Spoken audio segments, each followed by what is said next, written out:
L-intervista se tiġi mwassla lilkom minn Beauty Wisdom, Game Breaker u Lily's Health and Beauty.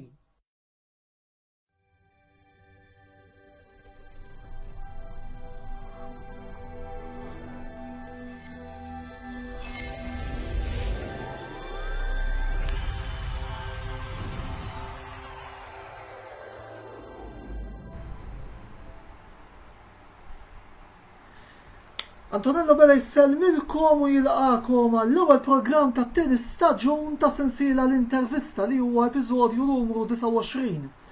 Mhux soltu li niltaqgħu fil-ġurnata ta' tlieta iżda sfortunatament raġunijiet ta' saħħa ma permettewx li nagħmel il-programm il-ġimgħa li għaddiet għaldaqstant. Issa li sa fl-aħħar ukoll irkuprejt kompletament ippermettu li nħu ftit sekondi biex nirringrazzja lill-istaff tal-emerġenza kif ukoll tal-MIU tal-Isptar Mater Dei tal-li ħadu ħsibi meta kien hemm bżonn li dan isir il-ġimgħa li għaddiet. Biss ejja nħarsu l-qudiem u llum se nkunu qed nibdew nagħtu ħarsa lejn it-tliet kampjonati li n-netwerk ta' Antonello Sports Blog ser ikun tikkunċentra fuqhom matul l-istaġun li ġej. Illejla ser nkunu nitkellmu fuq il-kampjonat BOV Premier li ser jibda nhar il-ħamis li ġej bil-logħba Balzan kontra Slima Wanderers ser tibda fit-8 ta' filgħaxija ftit il-pass il-bot mill-istudio stana ġewwa raħal ġdid jiġifieri fit-Tony Mezzina Stadium ta' Kordin. Għal dan il-għan bħalissa għandna lill-kap tal-Paula Boys Hibs Ultras Julian Galdes u lill-ġurnalist Mark Muscat. Iżjed tard mistenni jingħaqad magħna wkoll il-coach ta' Sirens Winston Muscat. Infakkarkom ukoll qabel ma nibdew id-diskussjoni biex jekk għandkom xi domanda li tixtiequ staqsu l-mistednin tagħna jew xi kumment tistgħu tħalluh fuq il-post li minnu qed taraw din ix-xandira u aħna ukoll nkunu nistgħu naqraw jew ukoll ngħaddu d-domanda lill-panel tagħna. Insomma, naħseb kellna diskussjoni kemm xejn twila, naħseb li aħjar nibdew nitkellmu ftit mal-mistednin tagħna x'taħsbu. Mela, Mark l-ewwel nett merħba fil-programm tal-lejla. Wasalna biex nibdew kampjonat lokali ieħor fejn din id-darba jidher li għal sena oħra Hamrun Spartans ser jibdew bħala l-favoriti netti li jżommu dan il-kampjonat fi Stradarjali għal staġun ieħor.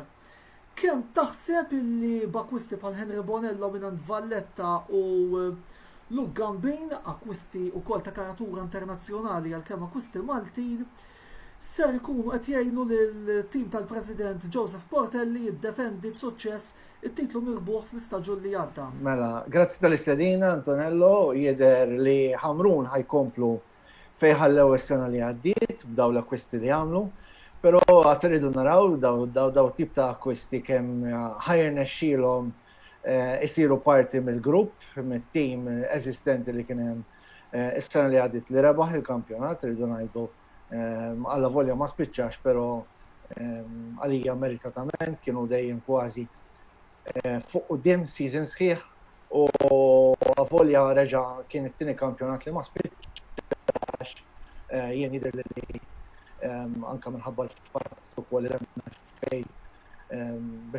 biftehim mal-klabs kollha kienet bidlet regola li ġala darba ikun hemm tot ammont ta' lob li jispiċċaw għalhekk jiġi xorta imħabbar ir-rebeħ tal-kampjonat li kien dak iż-żmien il-Hamrun. Hamrun għamlu diversi akkwisti kif għadt inti Antonello, però mhux biss, ġifieri għadru naraw timijiet oħra li wkoll għamlu diversi akkwisti hemm reshuffle sħiħ nirdu ngħidu ta' ċertu timijiet.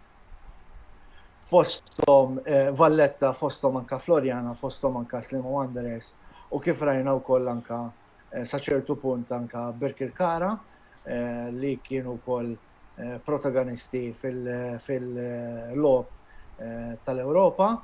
Però jiena ma għandix bi kbira wkoll li konna dawk it-timijiet l-oħra żgħar li pas-sena li għaddiet kienu xewka wkoll kontra t-timijiet il-kbar u għalhekk b'dan il-format il-ġdid li għandna din is-sena żgur mhux forsi wkoll ħajkonna riżultati li mhux ħajkunu mistennija.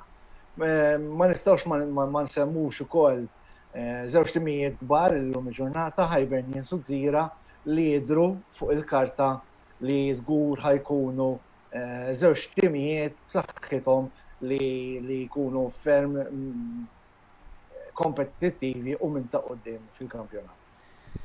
Mela biex ukoll insellem lil Emanuel Cardona li wkoll jgħid li welcome back u wkoll awgurali li grazzi wkoll lilek Emanuel li inti wieħed minn dawk nsejħulhom hekk il-backroom team ta' dan in-network għaliex ukoll bl-għajnuna tiegħek ukoll produzzjonijiet bħal dawn ikunu jistgħu isiru. Julian, niġi salik, nibda bil-qabel xejn nirringrazzjak tal-li aċċettajt l-istedina li tattendi fil-programm tagħna llejla.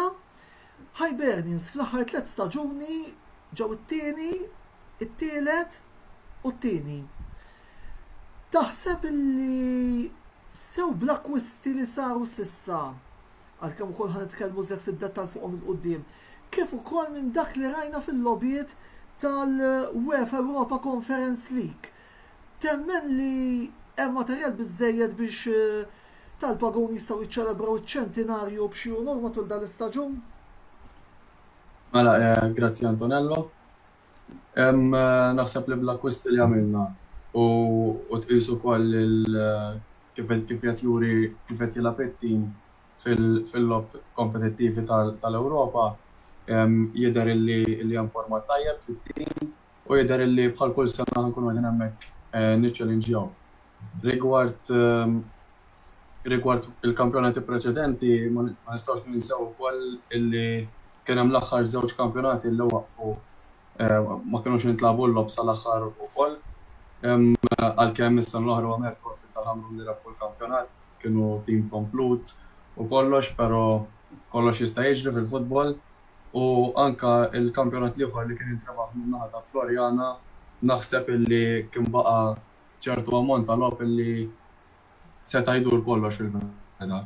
Però ħarsu l-qudiem hemm l-affarijiet il-kampjonat l-oħra għaddew, nħarsu l-kampjonat li jmiss, jidher illi kemm bl-akkwista li għamilna kif ukoll kif qed juri t-tim kif qed jilgħab f'dawn l-aħħar logħbiet tal-Ewropa jidher illi bħal kull sena nkunu qegħdin hemmhekk niċċelinġjaw sabiex niċċelebraw ir-rebħ ta' forsi kampjonat.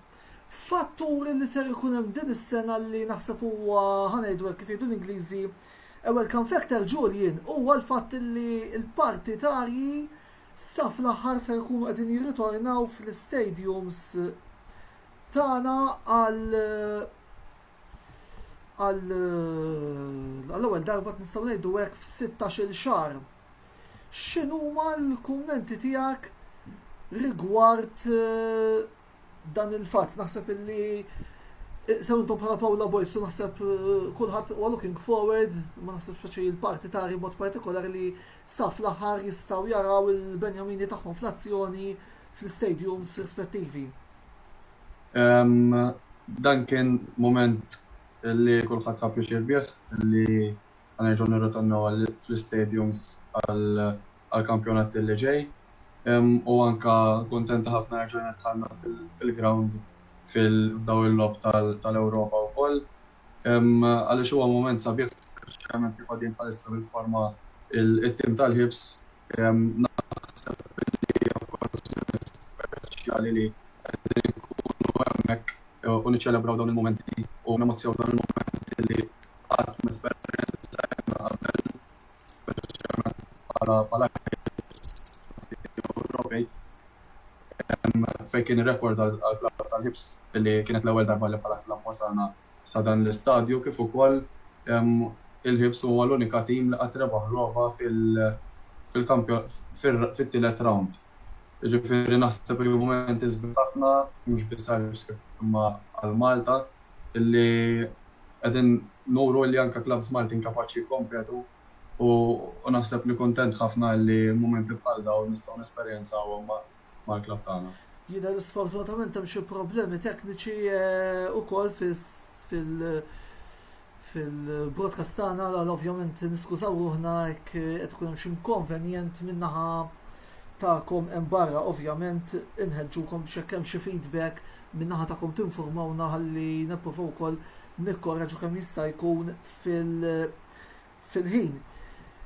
ħammaru issa għal domanda li l-ewwel sar nisma' l-opinjoni ta' Mark, imma mbagħad nixtieq nisma' wkoll min-naħa ta' Julian fuqha. Birkirkara, Gżira United, Hibernians, Valletta, Sliema Wanderers. Min taħseb li minn dawn il-5 timijiet jista' joffri l-aktar sfida lil Hamrun Spartans? Mark. L-ewwel nett nixtieq inkompli daqsxejn xi ħaġa żgħira ma li qal Julian. Vera, ħanna ritornaw fl-istadium. U grazzi li ħanna ritornaw għal volja għadna f'din il-pandemija, però ma nistax ma nsemmix li Malta sfortunatament hija wieħed mill-ftit pajjiżi li domna daqshekk biex aċċettajna supporters ġewwa ground u jien jiddispjaċini immens li din hija dan huwa fatt. Domna iktar minn kważi 16 xahar jekk ikkalkulajt sewwa jiena biex ikonna partitarji fl-istadium.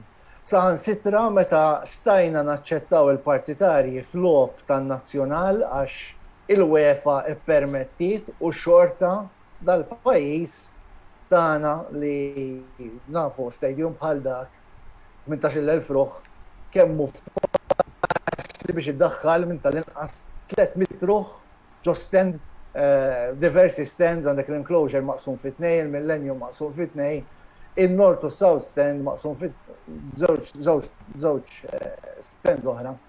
Allura jena nemmen li sfortunatament għamilna żball li laqqas daħħal hemmhekk is-supporters biex f'dil pandemija li laqtitna mhux ftit, nistgħu ngħidu hekk, żgur li s-supporter ħassa ħafna il-fatt li ma jistax imur ġewwa l-istadium u ikun viċin il-Benjamini tiegħu, allura qed qiegħed looking forward kif ngħidu bl-Ingliż biex nara il-kampjonat Malti jiġi supportjat kif għandu jkun supportjat minn ġewwa l-ground. Rajna dil-ħaġa sseħħ ukoll fil-logħob internazzjonali ta' kwalifikazzjoni. U minn hawn nixtieq inħeġġeġ ukoll li anke lill-partitarji tal-Hibernians li minn hawn nawguralhom u nixtieq ħafna verament li għaddu għall pass li jmiss li jissapportjaw it-tim tagħhom li jkunu hemm tul id-90 minuta, mhux biss meta niskorjaw. Niddejja jiena mmur hemm bħala ġurnalista ġewwa l-istadium u nisma' lajti tal-gowl u mbagħad nibdew nissapportjaw it-tim tagħna wara lajti tal-gowl biss. Però nixtieq minn hawn appella li mhux għall-Hibernians biss, għat-timijiet kollha, x'inha fl-aħħar mill-aħħar huwa Malti u pjaċir li nara Birkirkara, Valletta, Florjana, Sliema jgħaddu għal dawn ir-rounds għax ifisser li jkun ġej introjtu għal dawn it-timijiet, introjtu minn barra minn pajjiż għal pajjiżna u nafu kemm hu bżonn jus fil-lig Malti. U mhux biss, però kollha nagħmlu parti mill-istorja li 10 snin, 20, 30 sena oħra ngħidu li kif qal tajjeb Julian kienu Hibernians li kienu l-unika tim s'issa li rebħu f'dan ir-round u barra minn dan, ġifieri nixtieq li ikun hemm support li kif tidħol fil-ground tibda tissapportja t-tim tiegħek mill-bidu sal-aħħar. Għax nemmen li hija importanti, nemmen li il-plejer tixprunaħ, nemmen li mod speċjali l-lum il-ġurnata l-barrani li huwa maġġor parti tat-tim, avolja l-Hibernians żammew nukleo sabiħ ta' Maltin, però il-barrani għadu ma fehmx fejn qiegħed. Allura importanti hemmhekk li fl-imkien mal-Maltin tixprunhom bħala supporter biex jagħmlu l-pass li jmiss. U nemmen li anka bil-fattur ta' sħana, fattur ta' sentini, fattur li issa ovvjament Riga irdu jilabu ġewwa danna, nemmen li Hibernians għandhom ċans tajjeb li joħorġu minn dil-partita b'riżultat pożittiv. Ngħaddi għall-mistoqsija tiegħek biex ma nkomplix intawwal. Semmejt tajjeb, hemm 5 timijiet tajbin Birkirkara u rew potenzjal immens. Rajnihom f'dan il-partiti sfortunatament ħarġu ġew eliminati bil-penalties. kellhom partiti tajbin ukoll, Gżira għandhom tim validissimo li tilfu ċertu players, pero akkwistaw ċertu players, allura tridu naraw kif ħajġa li għaw flimkien dat tim najdlu daqxej ġdid differenti mis-sena li għaddiet, pero kif taf tajjeb Antonello huwa amministrat minn persuni validissimi fil-futbol Malti. Imbagħad għandek it-tim tal-Hibernians li daw l-aħħar snin li ilhom mhux jiddominaw, però dejjem jintsikaw ħanajdu hekk wara t-tieni, wara t-tielet u dejjem ikunu tim validu li ikun bilanċjat bejn ngħidlu jiena dawk il-barranin ta' kwalità u Maltin li dejjem jiġu minn kemm in-nursery tagħhom kif ukoll Maltin li jkunu parti mit-tim nazzjonali, allura dejjem nieħu gost nara t-tim tal-Hibernians jipprovdilna irdu ngħidu futbol sabiħ, futbol milgħu b'ċertu goals, b'ċertu attakki, tieħu pjaċir tara anki ċertu set pieces ta' tim tal-Hibernians u għaliex li anke pereżempju ċertu goals anki ġejjin minn corners, minn kull imkien, tim ta' Hibernians dejjem ikun ippreparat ħanajdu hekk. Tim ta' Valletta huwa tim enigmatiku dis-sena, għad iridu naraw daw il-kambjamenti li jagħmlu kif jolqot it-tim ta' Valletta, ma nridux ma nsemmux il-bidla fil-president tat-tim ta' Valletta wkoll li żgur ħatati impetus ġdid f'dat tim li dal-aħħar irridu ngħidu rebaħ ħafna tazzi. Għandek it-tim ta' Sliema li wkoll għamlu acquist nista' ngħidulu Pisano il-coach li huwa validissimu. Ngħidlu acquist għax player bħal da, ex-player bħal da insomma, ġej b'esperjenza kbira, vasta, nafu x'għamel mal-Melita wkoll fil-First Division, team kollu minors, l-istess team ta' Sliema li sa ċertu punt qabel Jannar tas-sena li għaddiet kienu fuq quddiem, irridu ngħidu flimkien ma' Hibernians u Hamrun jiġġieldu għal-kampjonat u għandi kurzita biex nara s-sena d-dieħla għalla volja ħafna kwisti, kważi bidlu nofs it-tim, irridu naraw kif dat tim ħajkun format u kif ħajibda il-kampjonat. Ma nixtieqx ma ninsix ukoll it-tim tal-Florjana li ħajibbaża s-sena d-dieħla jidher fuq iż-żgħażagħ, fuq ħafna Maltin u wkoll għandi kurzita biex nara kif ħajibdew u kif ħajkomplu f'dan il-kampjonat li ġej. Hamrun però żgur mhux forsi għandhom kwalità fil-barranin, issa ukoll komplew iżidu bil-Maltin ta' kwalità, ma nistgħux ma nsemmux il-Henry Bonello, alla volja Manuel Bartolo s-sena li għaddiet għamel partiti kbar, però Henry Bonello kull fejmar rebaħ il-kampjonat. Ġifieri, żgur mhux forsi hemm wara ħajja tiegħhom ħajjin rinforzhom bil-kbir, però rridu naraw jekk jkomplux jissaħħu kol Hamrun fil-millat defensiv li forsi nistgħu ngħidu kienet l-unika la volja xorta kienu tajbin, però kien l-unika question mark li kien hemm is-sena li għaddiet. Ġolli, nafx ċiżid xi ħaġa li qed jgħid Mark qabel ma mmorru d-domanda li jmiss. Naħseb illi naqbel mal-maġġoranza tal-affarijiet li qal Mark hemm ħafna tilmijiet li għandu ħafna x'joffru, però nistennew il-kampjonat u naraw kif jiżvolġu l-affarijiet. Lura għal-Hibs, Julian, kemm taħseb li ta' vantaġġ li l-bażi tat-tim li hija magħmula minn players internazzjonali bħal Bjorn Christensen, Andrea Jus u Jurgen de Gabriele baqgħet l-istess, kif ukoll kemm taħseb li players bħal Wilfred Domoro u Erion Bew jistgħu jagħmlu d-differenza fl-attakk Pawlist? Naħseb li players bħal huma Andrea Jules li semmejt li inti hemm Jürgen de Gabriele u Bjorn Christensen naħseb li huma players li huma l-pedamenti tat-tim tal-Hibs bħal huma wkoll players bħal Dan Stinvella u Jay Grek. Naħseb li huma players li għandhom huma Maltin jilagħbu man-nazzjonal, għandhom huma players tal-esperjenza, speċjalment bħal huma Andrea Jules u Bjorn Christensen. Naħseb li players bħal dawn jagħtu boost qawwi lit-tim tal-Hibs.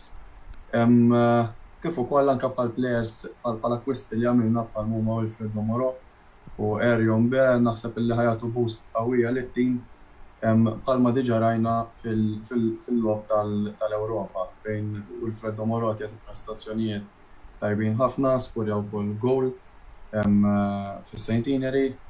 Naħseb li players bħal dawn jagħtu boost qawwija lit-tim u flimkien kemm l-esperjenza ta' players Maltin kif ukoll xi akkwisti li nagħmlu naħseb li hija xi ħaġa tajba ħafna t-tim fejn nistgħu niċċallenġjaw lil kull tim. Grazzi Julian, l-ewwel parti tal-programm tagħna tieqaf hawnhekk, ibqgħu magħna għaliex dan il-programm ser ikompli wara dan il-blokk qasir ta' riklami.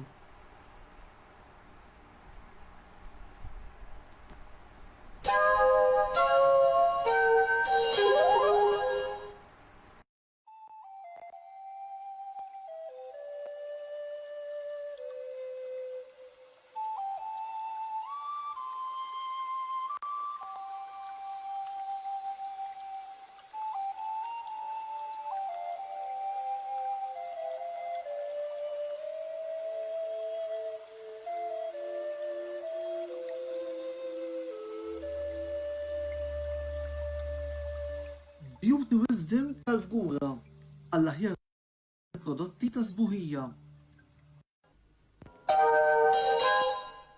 L-istaġun tal-futbol reġa' magħna u dan ifisser li l-logħba popolari FIFA 22 waslet biex terġa' toħroġ. Kull minn ta' quddiem biex takkwista l-logħba uffiċjali tal-futbol għal PlayStation, Xbox jew Switch u ħalli l-ordni tiegħek ma' Game Breaker. Game Breaker, l-aqwa logħob u aċċessorji tal-PlayStation, Xbox jew Switch. Lily's Health and Beauty, għall-aqwa prodotti ta' nutrizzjoni, make-up u aċċessorji. Żuru l-paġna ta' Lily's Health and Beauty fuq Facebook għal iżjed informazzjoni.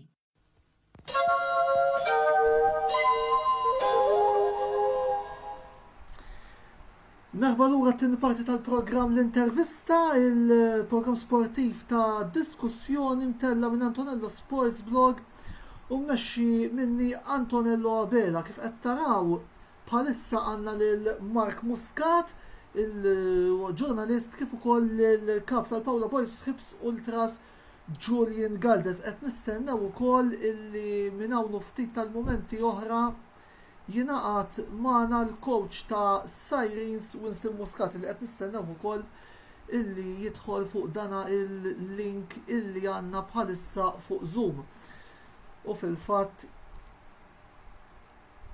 nistennew ftit għaliex il-raba mistieden li huwa Winston Muscat jinstab magħna propju issa.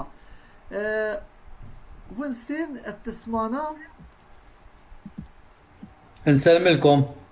Mela, l-ewwel nett Winston merħba f'dan il-programm u grazzi wkoll tal-li aċċettajt illi tattendi ftit sigħat tista' ngħidu hekk direttament wara waħda mill-aħħar sessjonijiet ta' taħriġ li għandkom qabel il-konfront ta' nhar il-ġimgħa kontra Gudja United. Ħanibdew nitkellmu fuq it-tim tiegħek issa Winston la qiegħed hawnhekk. Bla dubju li l-ewwel għan tat-tim tagħkom huwa li tevitaw ir-relegazzjoni, iżda min-naħa l-oħra. Taħseb li f'idejk għandek skwadra li tista' timmira għal għan ogħla minn dan?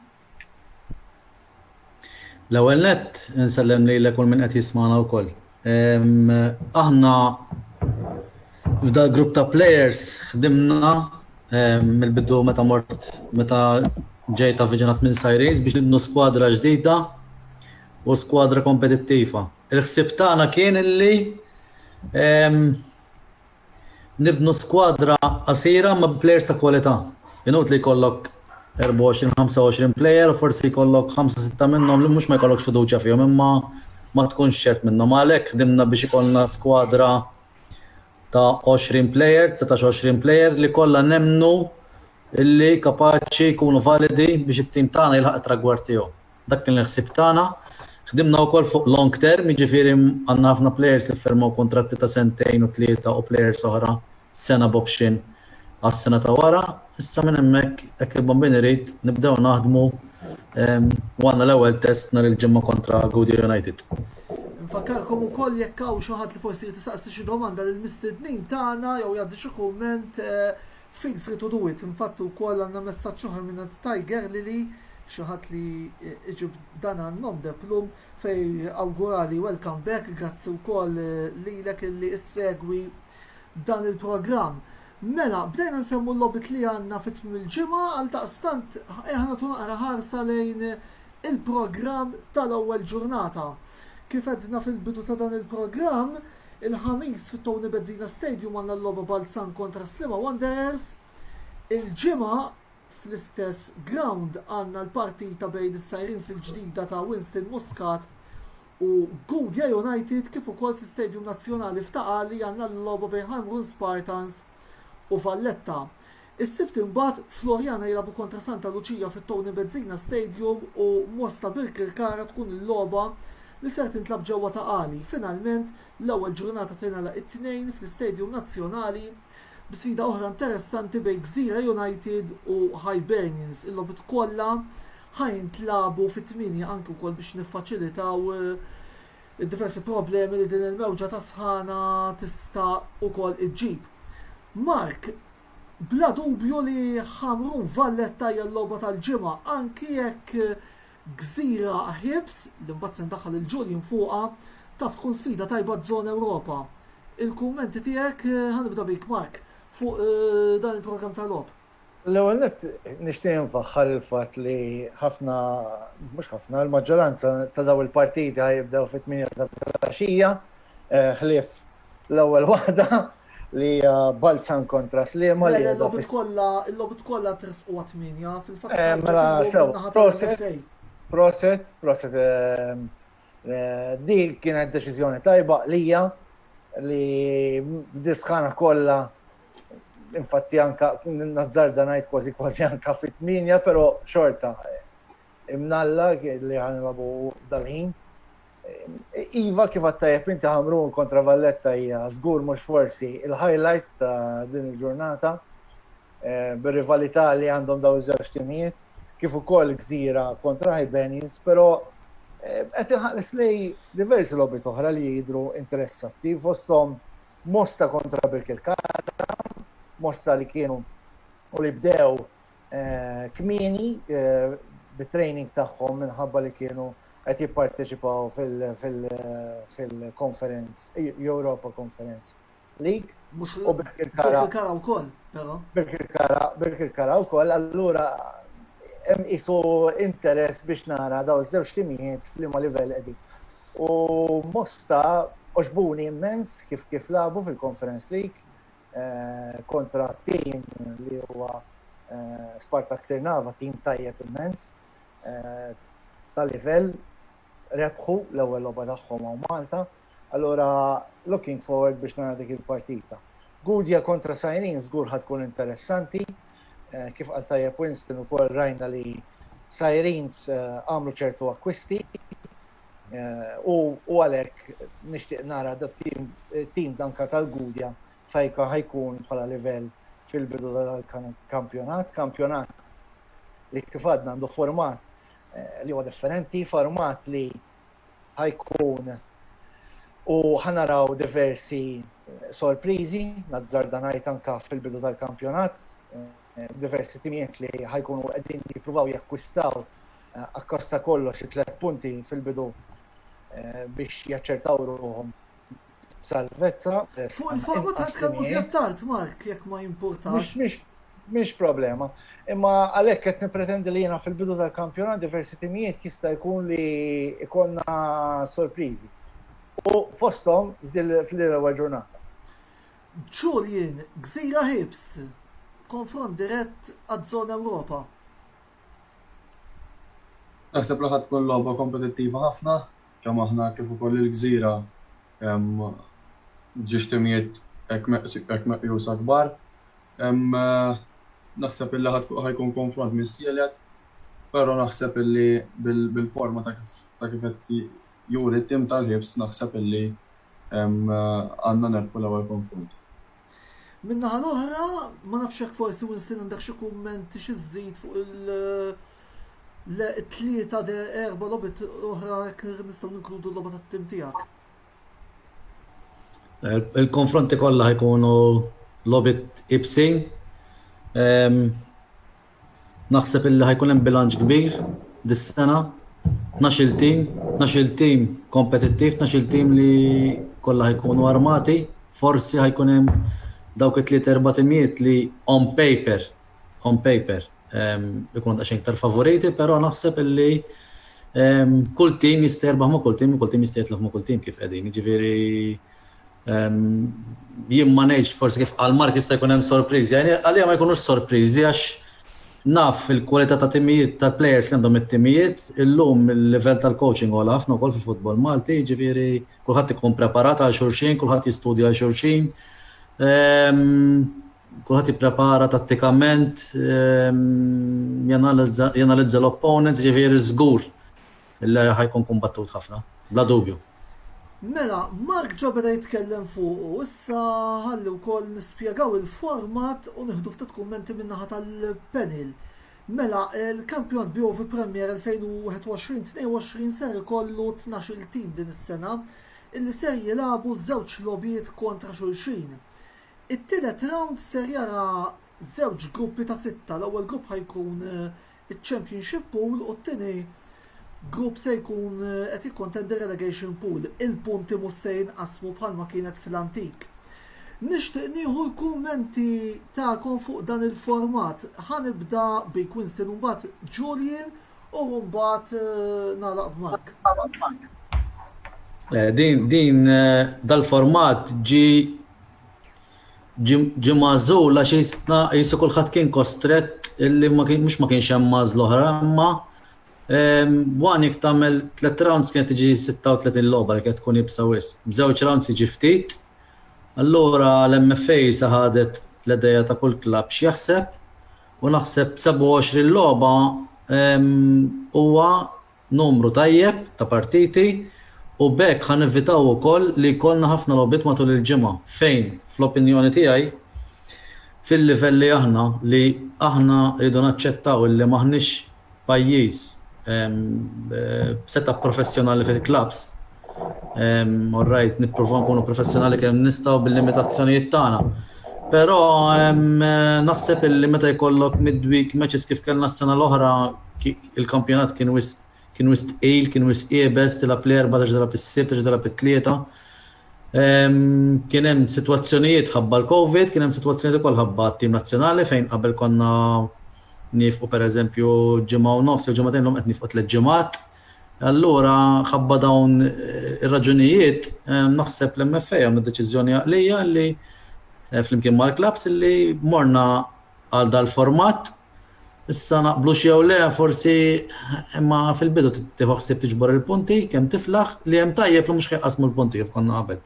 Jiġifieri dak li ħaterbaħ il-punti li ħaterbaħ ħajbqgħu jiswewlek għax qabel konna nerbħu 20 punt u nibdew b'10 punti. Issa jekk terbaħ 20 punt ħatibda b'20 punt fit-tielet round. Jiġifieri naħseb illi fis-sitwazzjoni kollha kif qegħdin naħseb illi il-format huwa l-iktar wieħed ideali bħalissa għall-kampjonat Malti. Lana ħari tajjeb ngħidu illi eventwalment l-istaġun li ġej nerġgħu nirritornaw għal 14 fil-fatt il-ħsieb huwa li jaqgħu l-aħħar ġiex timijiet u jitilgħu 4 mit-Challenge League. Julian, il-kummenti tiegħek fuq dal-format jekk jogħġbok? Naħseb illi b'dal format jista' jkun il-lig ikun iżjed interessanti għaliex għandek l-aħħar it-tielet round jekk jusa speċi tal-kbar jilagħbu kontra l-kbar u żgħar jilagħbu kontra żgħar. Nistennew naraw kif se jiżvolġu l-affarijiet, però naħseb illi kampjonat hekk ikun żgur mhux forsi kampjonat iktar interessanti. Kemm kif mhux biss għall-plejers imma anke għall-partitarji wkoll fejn kollok l-aħħar 6 logħbiet illi jkunu kollha logħbiet jaħarqu hekk kemm sejħa. Mark?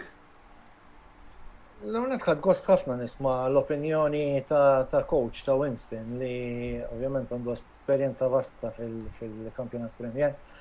Iva, kif għaltajapu, l-MFA kienet kostretta fl-imkien ma' clubs li sa' ċertu punt naqaw għal dat tip ta' format.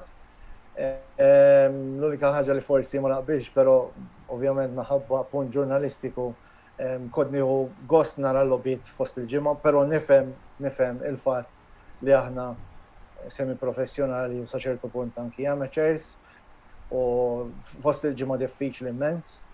Pero rridu nifmu wkoll li once nilabu fost il-ġimgħa wkoll għandna dak iċ-ċans li l-attendenza tkun ħarira aħjar minħabba l-fatt li ma jkunx hemm ġeneralment logħob fuq it-television ieħor li l-partitarji ikun distratt. Però ma naqbilx miegħek Mark fuq dan il-punt għaliex jadem nirraġuna. Jekk inti trid tmur il-ground għandek x'għandek u hemm xem se tkun il-ground. Dik hija opinjoni jiena xorta nħares lejn il-ħafna nies u l-ħafna tipi ta' partitarji li għandna f'dan il-pajjiż, għandna partitarji li jsegwu iva u li jiġu l-ground rain or shine kif ngħidu bl-Ingliż, però mbagħad għandek ċertu partitarji oħrajn li bil-mewġa ngħidilha jiena meta t-tim tagħhom ikun għaddej fil-pożittiv jiġi biħġaru, meta ma jkunx għaddej daqshekk pożittiv ma taraħx l-hemmhekk. U għandek partitarji oħrajn li sfortunatament jaraw daw it-timijiet barranin kważi biss nista' ngħidulhom u ikollok direk il-partita jew 2 jew 3 li jattendu l-ground għax ikun hemm xi ħabib tagħhom li jixprunhom li joħodhom ġewwa l-ground jew inkella kif kif qabel jiena kun ġi partita fost il-ġimgħa. Il-format kif nerġa' mmur għall-format nazzarda ngħid li ħajkun interessanti minħabba il-fatt li għandna 12 tim biss. Meta tajt żewġ timijiet fuq 12 u żewġ timijiet jista' jkun li jkollok żewġ timijiet wieħed minnhom forsi ukoll tim li jkun ilu fil-kampjonat Premier u għalhekk ħajkun season fej ħanaraw nemmen anki kif qabel sorpriżi kif qal tajjeb Winston jista' jkun li ma jkunux sorpriżi. Kif rajna s-sena li għaddiet Santa Lucia jirbħu diversi punti. L-istess Sirens li ilhom snin u anki kwalifikaw għall-Ewropa li kellhom tim u jidher li għad għandhom tim validissimu. U għalhekk għandu jkun kampjonat li fl-ewwel fit-tieni round u mod speċjali kif qal tajjeb Julian nerġgħu naraw dawk il-finals li konna naraw fi żmien dawk l-aħħar 5 logħbiet kemm fiċ-Championship pool kemm fir-relegation pool. Ħajkunu żgur interessanti u kif qal tajjeb Winston hemm dawk it-3-4 timijiet li forsi jkunu pass iktar mill-oħrajn, allura fiċ-Championship pool ħajkonna dawk l-4 timijiet fost 6 li ikomplu jippruvaw biex jirbħu l-kampjonat waqt li fir-relegation pool nemmen li jkunu kompatti, jkunu viċin ta' xulxin, ovvjament opinjoni u allura 2 minn 6 tkun ibsa peżanti ħanejtek biex tipprova salva season li żgur mhux forsi ħajkun season minħabba del-pandemija li għandna quddiem wiċċna mhux faċli. Julian, nixtieq li issa niddevjaw ftit mis-suġġett tal-lum. Raġuni hija l-logħba importanti li nhar il-ħamis li ġej Hibernians għandhom kontra Riga mill-UEFA Europa Conference League. Il-logħba li ħadd intlab fit-8 ta' filgħaxija wkoll iżda ġewwa ta' Qali. L-ewwel nett, temmen li Hibs kapaċi jiktbu l-istorja u jġibu l-kwalifikazzjoni għal playoffs ikun l-ewwel tim Malti illi jagħmel għal din il-fażi tajjeb ukoll hawnhekk ngħidu li fl-ewwel leg Hibernians rebħu 1-0 ġewwa l-Latvja b'gowl ta' Andrej Aġus. U finalment jekk għandek xi messaġġ twassal lill partitarji ta' Hibernians illi qed isegwu l-programm tagħna llejla. Naħseb illi nhar il-ħamis huwa ċans opportun illi nikbu l-istorja. Qegħdin diġà fuq in-naħa vantaġġjuża fejn diġà qegħdin nerħu bl-iskwad ta' 1-0. Ovvjament il-tim ta' Riga huwa tim validissimu ħafna, huwa tim fuq il-karta aħjar minna, però il-logħba li għaddiet urejna li waqt il-logħba konna l-maġġor parti tal-ħin il-ħin kollu aħjar minna. Irdu nistennew naraw il-partita kif ser tiżvolġi, però naħseb illi daqsxejn iktar attenzjoni mis-soltu u bil-plejers li għandna u kollox naħseb illi m'għandniex nitilfu dan iċ-ċans li nikbu l-istorja. Rigward il-partitarji, is-soltu f'programmi bħal dawn ngħidu nħeġġu l-partitarji biex jitilgħu il-ground. Sfortunatament bħalissa ma nistgħux intallaw nies kemm irridu. In-numru ta' biljetti li kien hemm allokat għalina nistgħu ngħidu li huwa sold out, il-biljetti nbiegħu kollha. Inħeġġu l-partitarji kollha li ħajkunu l-ground biex ikomplu magħna mal-ultras sabiex inkunu nistgħu noħolqu atmosfera kbira kif dejjem urejna u kif dejjem ħloqna f'kull logħba li konna preżenti. U nisperaw illi tkun illi aħna nkunu fuq in-naħa rebbieħa jew li ngħaddu sabiex inkunu nistgħu niċċelebraw dan il-mument prestiġjuż kemm għall-ħibs kif ukoll għall-Malta u għall-futbol Malti in ġenerali. Għal min ukoll mhux se jkollu l-opportunità jitla l-ground infakkarkom illi il-programm l-intervista li ser ikollna fil-ħin naturali tiegħu ċoe nhar il-ħamis ġej fid-9:15 ser ikun qed jgħaddi l-aġġornamenti sew fuq il-logħba tal-ħibs kif ukoll fuq il-logħba Balzan Slima Wanderers illi qed tkun qed tintlab fil-Tony Mezzejna Stadium kif ukoll nagħtu naqra ħarsa lejn il-logħba li ser tkun tinvolvi il-tim li jista' jkun jiltaqa' ma' Hibernians fil-playoffs illi jekk ma nistgħu żbaljat huwa l-Slovan Bratislava. Imma niġu biex nagħlqu issa l-programm. Qudiemi għandi ġurnalist, kap tal-Ultras u coach ta' wieħed mit-timijiet li din is-sena ser jieħu sehem fil-kampjonat BOV Premier. Nixtieq illi minn għandkom it-tlieta nieħu previżjoni fuq kif taħsbu li ser jispiċċaw l-ewwel tlieta tal-kampjonat BOV Premier ta' din is-sena. Barra minn hekk, Julian u Mark jistgħu wkoll jgħiduli min jaħsbu li huma t-tnejn li se jaqgħu.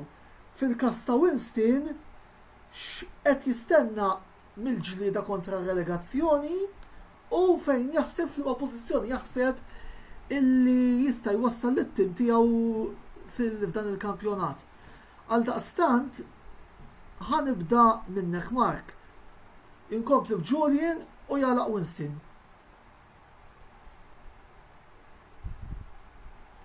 Fl-ewwel tliet pożizzjonijiet żgur mhux forsi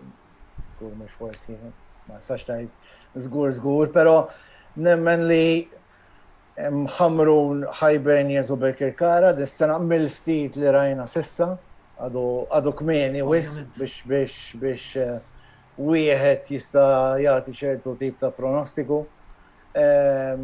Relegazzjoni naħseb tkun diffiċli immens ngħid minn issa minn ħajkun qabel ma tara l-partiti l-ewwel 4-5 partiti u żgur li mhux biżżejjed għax kif nafu f'Jannar tista' tiffirma u tirranġa u tagħmel daqsxejn ta' irtokki rajna fil-passat diversi timijiet li jagħmlu hekk u rnexxilhom isalvaw, allura ma nemmenx li għandi għal fejn nagħmel pronostiku minn dak il-lat.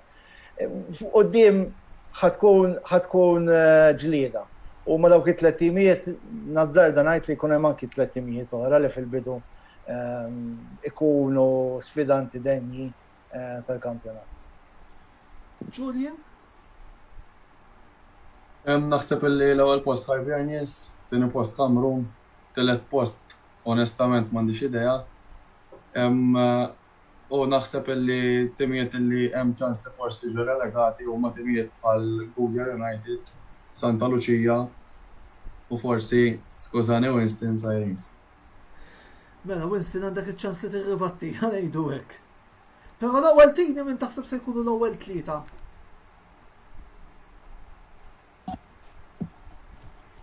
Mela, mhux ħana kommenta fuq li qal l-Istor Galdes assolutament, però neħu pjaċir li jqisuna bħala tim illi nistgħu niġġieldu biex naqgħu, mhix problema. Aħna nieħdu gost nkunu l-underdogs, hija xi ħaġa pożittiva wkoll. Fuq min jista' jirbaħ il-kampjonat l-ewwel tliet timijiet, ovvjament il-Ħamrun ħajkun it-tim to beat u huma champions wara kollox. Jiġifieri kulħadd ħajinżel biex jirbaħ il-Ħamrun, ovvjament. Il-Ħamrun is-sena oħra rebħu l-kampjonat, però dis-sena kulħadd ħajħares lehom bħala champions, li jiġifieri ħajkun hemm iktar motivazzjoni minn kull klabb li ħajlab kontra l-Ħamrun għax ħadilab kontra ch-champions. Ovvjament timijiet bħal Hibs, Valletta, Birkirkara, Gżira United, ma tistax ma semmihomx. Jiġifieri huwa diffiċli ħafna biex tgħid minn ħajkunu l-ewwel tliet timijiet u diffiċli wisq.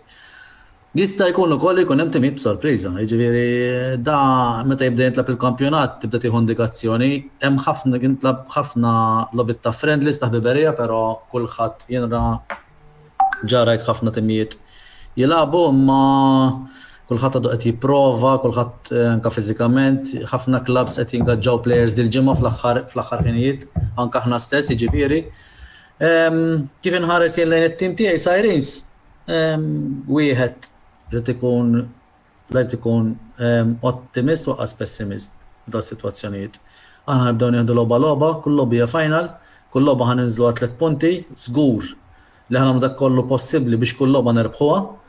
U naraw minn hemmhekk aħna nemmnu u fiduċjużi li bis-setup li għandna, bil-kwalitajiet ta' players li ngaġġejna u fadlinna forsi ningaġġaw player wieħed jew tnejn oħra li qegħdin f'diskussjonijiet magħhom, għaliex le nistgħu nkunu wieħed mit-timijiet sorpriża f'dan il-kampjonat ukoll.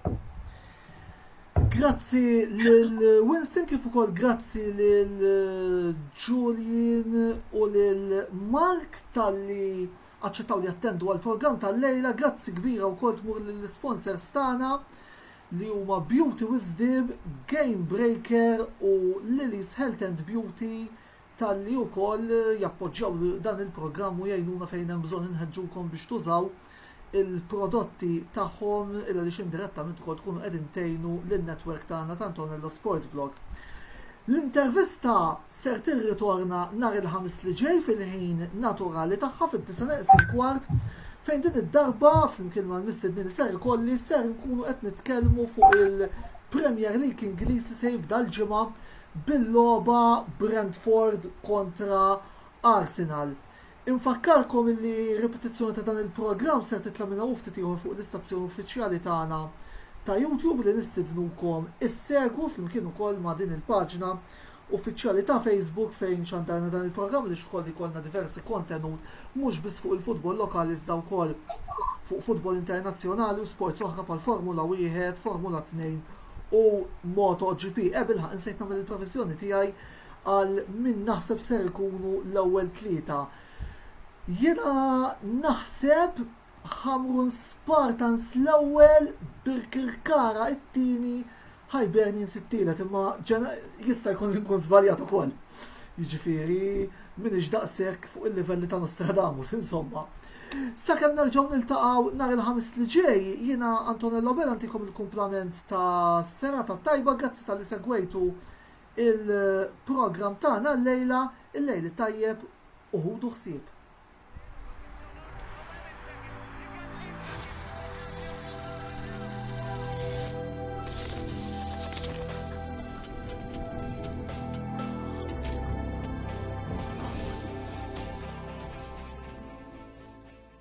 L-intervista ġiet imwassla lilkom minn Beauty Wisdom, Game Breaker u Lily's Health and Beauty.